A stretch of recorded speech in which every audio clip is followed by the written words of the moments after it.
Cette vidéo vous expliquera comment développer vos plaques après une incubation de 72 heures. Cette partie de l'essai sera effectuée sous conditions stériles et les prochaines étapes seront faites sous une hotte de culture cellulaire. Premièrement, rassemblez le matériel dont vous aurez besoin.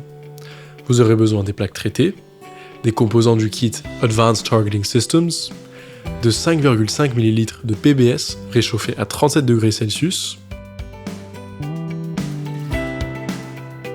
d'un réservoir à réactif, des pipettes avec les embouts appropriés et d'un vortex. Référez-vous au fichier PDF dans la clé USB incluse dans le kit pour les instructions complètes du protocole. Commencez en ouvrant le kit et retirez les agents de développement, puis mettez-les de côté. Ceci inclut le flacon étiqueté XTT ainsi que le flacon PMS.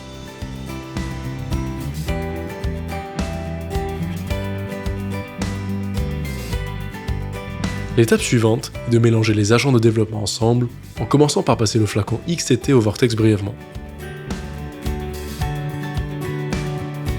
Ensuite, ajoutez tout le contenu du flacon XTT aux 5,5 ml de PBS réchauffé.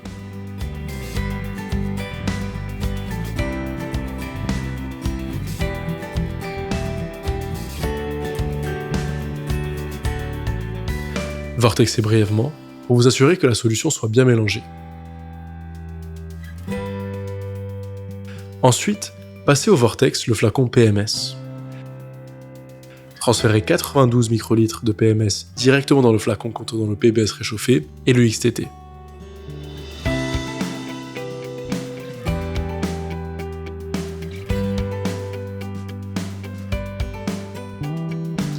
Une fois le PMS ajouté, vortexez brièvement. Transférez le contenu dans votre réservoir à réactif.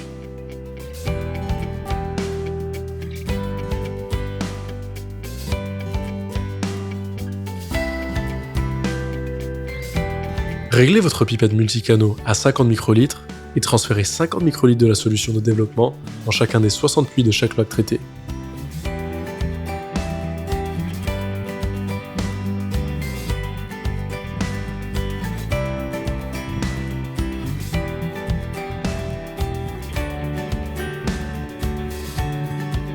Ensuite, ajoutez 50 microlitres de la solution de développement dans le puits A1. Ceci servira de contrôle à blanc. Répétez ce processus pour chaque plaque traitée. Après avoir ajouté de la solution de développement dans chaque plaque, remettez vos plaques dans des conditions de croissance optimales et laissez-les incuber pendant 2 heures. Notez que ce temps d'incubation peut varier en fonction du taux métabolique de vos cellules. Après l'incubation de 2 heures, utilisez un lecteur de plaques pour remuer doucement la plaque et lire l'absorbance à 450 nanomètres de chaque plaque.